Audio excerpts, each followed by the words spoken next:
Ma'am थोड़ा सा तो है कि 14वां नंबर पे हमारा अर्थव्यवस्था है, पर मैम ग्रोथ रेट हमारा तीसरे नंबर पे है 10.98% मैम। तो ये धीरे धीरे बहुत आगे जा रही है। हेल्थ सेक्टर, एजुकेशन सेक्टर, इन सब के बारे में क्या कहना चाहेंगे, क्यों इतना पीछे है?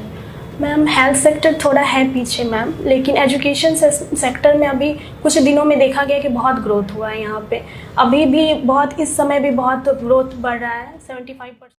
हाय दोस्तों, मैं आपके चैनल आर्यन सर ऑफिशियल में आपका स्वागत करता हूं। और कैसे हैं दोस्त? आई होप कि बच्चे होंगे और मैं कामना करता हूं कि आप सब अच्छे रहें, बेस्ट रहें और स्वस्थ रहें। सो मेरे दोस्त, आज ये वीडियो आपको बहुत मजा आएगा देखने में। काफी बेस्ट है, काफी बेटर देन फील भी होगा एंड आपको काफी सारी जानकारियां भी मिलेगा। और खास करके उन स्टूडेंट के लिए ये वीडियो बेस्ट है जो कि बीपीएससी का स्टडी कर रहे हैं, अभी तैयारी कर रहे हैं, उनके लिए काफी बेस्ट रहेगा। क्योंकि इस वीडियो के अंदर मैं आपको एक वीडियो क्लिप्स दिखाऊंगा जो कि 57 रैंक ला करके रानी कुमारी जी आपको दिखाएंगे। उनका इंटरव्यू, रानी कुमारी जी का जो इंटरव्यू हुआ है वो मैं आपको क्लिप्स में दिखाऊंगा। सो ध्यान से देखिए, समझिए कैसा इंटरव्यू होता है, इससे आपको हेल्प मिल सकता है। सो मेरे दोस्त, कंप्लीट पूरा वीडियो को देखिएगा ताकि आपको बेटर देन लग सके। और एक पॉइंट कहना चाहूंगा, अगर अभी तक अपने चैनल को सब्सक्राइब नहीं किया तो चैनल को सब्सक्राइब कर दीजिए, बेल आइकन को प्रेस कर दीजिए ताकि हर एक वीडियो का अपडेट आपको मिल सके। सो चलिए स्टार्ट करते हैं।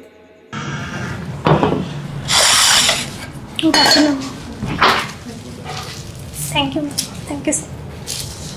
रानी Kumari ji sir. Chemistry honours है आपका? जी सर। ग्रेजुएशन कब किया आपने? 2016 में सर। और ऑप्शनल सब्जेक्ट एंथ्रोपोलॉजी? जी सर। केमिस्ट्री ऑनर्स है, एंथ्रोपोलॉजी आपने विषय रखा है? जी सर। मुझे तो नहीं लगता कोई कम कॉम्बिनेशन मैच कर रहा है दोनों का। फिर ऑप्शनल क्यों लिया आपने? केमिस्ट्री ले लेते। जी सर।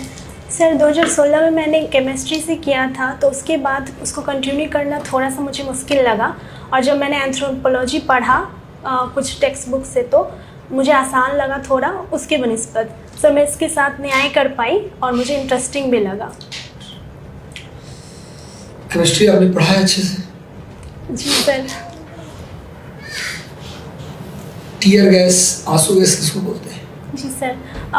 सर उसमें आँखों में जलन होता है सर। तो गैस का नाम क्या है? प्रिक्रिन सर, अभी एग्जैक्ट मुझे याद नहीं है सर कि CCl2NO2 सर, शायद उसका फॉर्मूला होता है। कंफर्म है? Sorry sir. अच्छा। अमोनिया का नाम सुना आपने? जी सर। अमोनिया किस मेथड से बनाया जाता है? Sir herbal sir. Harbour sir. Haber sir. Sorry sir, thank you sir. अच्छा, थोड़ा सा मिस्टेक हो गया। कोई बात नहीं। कार के बैटरी में किस एसिड का प्रयोग किया जाता है? सर सल्फ्यूरिक अम्ल। सबसे ज्यादा विटामिन सी किस में पाया जाता है? सर सबसे ज़्यादा आंवला में सर। विटामिन सी में कौन सा एसिड होता है? सैट्रिक अम्ल सर। और सैट्रिक अम्ल। खाना पचाने के लिए हमारा आमाशय में कौन सा एसिड निकलता है? HCl सर, हाइड्रोक्लोरिक अम्ल। अच्छा, चींटी अभी छुड़क मारते कौन सा एसिड होता है? सर फॉर्मिक अम्ल। सेव में कौन सा एसिड होता है? सर मेलाटोनिक सर। उसका मेलाटोनिक? थोड़ा सा मैं मिस्टेक कर रही हूँ सर। अच्छा, कोई बात नहीं। खाने वाला सोडा और धोने वाला सोडा, दोनों में क्या डिफरेंस है? सर सोडियम NaHCO3 खाने वाला सर, और Na2CO3 सर। बस हो गया? इसका क्या Na2CO3 और कुछ साथ में हो रहा है? 10H2O। क्या होता है, नाम क्या है? सर सोडियम कार्बोनेट और सोडियम बाइकार्बोनेट। एंथ्रोपोलॉजी आपने पढ़ा है? जी सर। क्रोमैग्नन और निएंडरथल मानव इस धरती पर कब आया था? सर एग्जैक्ट तो नहीं पता सर, लेकिन पहले निएंडरथल आए थे। कब आए थे? सर सॉरी सर, उसका डेट अभी याद नहीं है। आधुनिक मानव जो होता है उसका दिमागी क्षमता कितनी होती है? Sir 1450 sir. क्या मीटर, सेंटीमीटर, कुछ बताइए। Sir centimetre. 1450 centimetre. Sir sorry sir exact. अच्छा, कोई बात नहीं। थिंकिंग स्टोरी हॉबी है? जी सर। क्या थिंक करते हैं आप? सर अगर मैं आसपास कुछ देखती हूँ और ख़ास करके महिलाओं को केंद्र में रख के मैं उस पर स्टोरी बनाती हूँ, और मैं सोचती हूँ कि मैं ही वो कैरेक्टर प्ले कर रही हूँ। इसमें सर मैं कॉलेज में और स्कूल में भी कुछ थिंक करके उस पर नाटक के रूप में रूपांतरित करके ज़्यादा तो मतलब महिलाओं पर आप बनाती हैं स्टोरी। जी सर। मैम महिला है ये, तो इनके ऊपर बनाइए स्टोरी अब तो बताइए। जी सर। सर मैं अभी रिसेंट में भी सोची हूँ कि एक राजस्थानी लड़की है सर, वहाँ पे बाल उम्र में 18 साल से पहले ही शादी कर दी जाती है, तो उसकी भी शादी हो गई थी। जैसे मैम की अगर शादी हो जाती है पर मैम अंदर से पढ़ना चाहती है तो वो ससुराल जाती हैं, पर उस पर दबाव रहता है कि यहीं रहो। ये तो कॉमन कहानियाँ बना रही है। मैडम को देख तत्काल इनको देख इन पर कहानी बना रही है। ये तो कहानी बना दे, किसी महिला पर कहानी बना दी है। आप अभी बोलिए मैडम पर देखिए, अभी देख के तुरंत इन पर अभी सिचुएशनल कहानी बना दी। यही बात है ना सर, कुछ बोलिए। जी सर, हो सकता है कि मैम अंदर से चाहती होंगी कि ये भी लड़की है, अगर मेरे तरह मैं भी इनको आगे कुछ सपोर्ट कर पाऊँ तो ये भी मेरी तरह बन सकती है सर। तो हो सकता है कि वो कुछ उस टाइप से सोचे। कहानी नहीं बना सकती, कहानी सुनना हम चाह रहे थे, क्या कहानी सर अगर आप अलाउ कीजिए तो मैं पारिवारिक कहानी भी बना देती हूँ सर। जैसे मैंने एक बार जैसे अभी बात सामने देख के कॉमन कहानी बना दीजिए, या फिर पूरे टीम के ऊपर कहानियां बना सकते हैं। जी सर। बनाएंगे तो आपको अलाउ करनी है सर। जी सर, तो पूरे टीम पे या सिर्फ मैम पे? मैम पे सिर्फ। अच्छा मैम पे ही बनाइए क्या?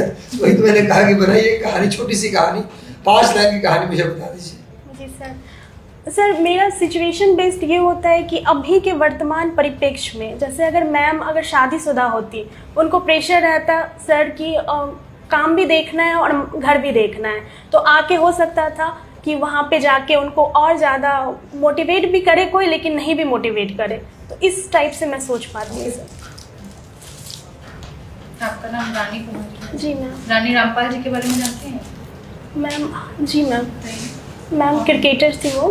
क्रिकेटर थी मैम अभी उन्होंने अभी छोड़ दिया है खेलना शायद मैम, आई थिंक। कंफर्म नहीं है? यस मैम, कंफर्म हूँ। विवाह के बारे में बताइए कुछ। एंथ्रोपोलॉजी आपका ऑप्शन? जी मैम।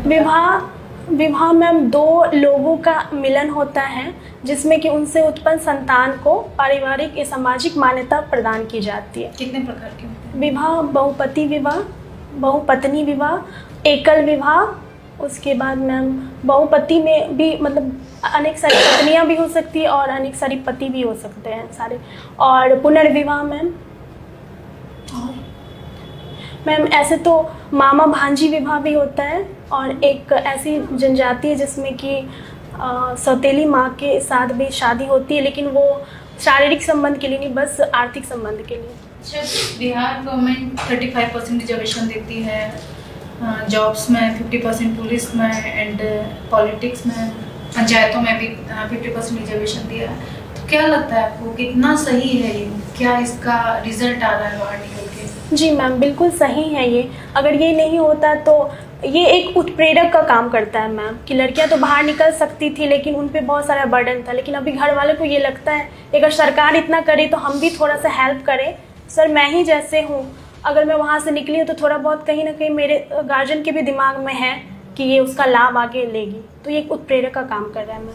तो जैसे पंचायतों में जो रिजर्वेशन दिया हुआ है 50%, तो क्या वो 50% महिलाएं जो राजनीति में आ रही हैं, पंचायतों में मुखिया बनकर आ रही हैं, तो अपना काम अच्छे से कर पा रही हैं? मैम पहले का अगर देखें तो मुखिया पति मुखिया पुत्र की अवधारणा थी, लेकिन अब जन जागरूकता और फिर जो मोबाइल वगैरह को देख के भी मैम वो सीख रही है, और कहीं ना कहीं अब बहुत हद तक वो चीज़ खुद से कर रही है, लेकिन मैम थोड़ा टाइम लगता है किसी भी चीज़ के परिवर्तन होने में। अभी जातिगत जनगणना के रिजल्ट आए हैं, बताइए उसके बारे में। मैम ये जातिगत जनगणना इसलिए की गई है ताकि वो सही सही आंकड़ा प्रस्तुत हो पाए हर जाति की, और उसके आंकड़े के हिसाब से उसकी योजनाओं का क्रियान्वयन किया जाए। क्या इसका पॉलिटिकली यूज़ नहीं किया जा सकता है? जी मैम, हर पहलू का तो नेगेटिव कुछ ना कुछ होता ही है, तो उसका आंकड़ा का हो सकता है कि इस्तेमाल किया जाए कि आप अगर हमें वोट दीजिएगा तो कोई एक जाति को टारगेट करके। और मैम इसका सबसे बड़ा मुझे जहाँ तक लगता है कि जो जिसकी जाति कम है वो परिवार नियोजन ना अपनाए तो जनसंख्या और वृद्धि करे। अच्छा, गंगा नदी के बारे में बताइए।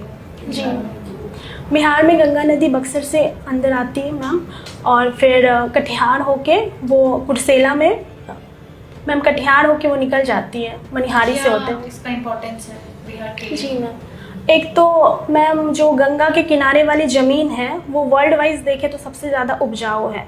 पानी का, पीने का पानी खेती के लिए और मछली पालन के लिए, मखाना के लिए, इन सब के लिए, और रोज़गार अगर गंगा के किनारे कोई फैक्ट्री भी लगा दे, क्योंकि पानी की भी आवश्यकता होती है, तो उसके लिए भी लाभदायक है। तो अभी तक क्यों गंगा के किनारे कोई फैक्ट्री नहीं लगाई गई है? जी मैम, यहाँ पे कच्चे माल का अगर खनिज का देखें तो झारखंड से जब अलग हुआ है तो 2 से 3% ही हमारे यहाँ बची है, और कुछ राजनीतिक इच्छा शक्ति की भी मैम, लेकिन अभी तो बहुत बड़े पैमाने पे हो रहा है इसके लिए काम।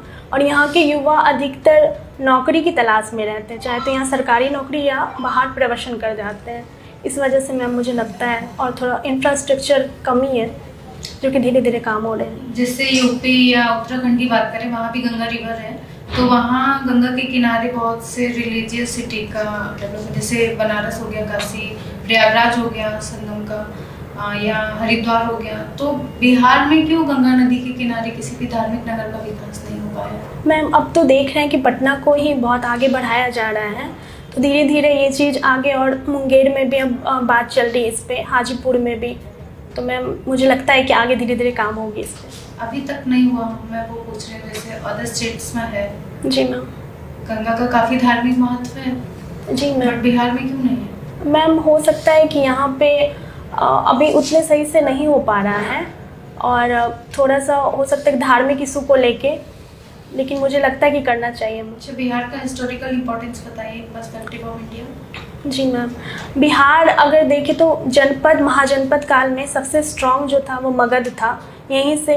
अगर गणतंत्रात्मक देखें तो लिच्छवी यहीं से था मैम। उसके बाद आर्यभट्ट हो गए, चाणक्य हो गए, ये सब भी बिहार से ही थे। और धीरे धीरे अगर देखें तो स्वतंत्रता में, जो भारत की स्वतंत्रता में बिहार का बहुत योगदान रहा है, 1857 की क्रांति से लेकर 1942 तक की क्रांति तक का। और अभी बिहार की क्या कंडीशन है perspective of India?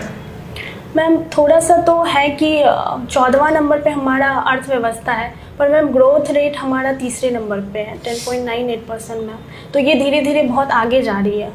Health sector, education sector, इन सब के बारे में क्या कहना चाहेंगे, क्यों इतना पीछे है?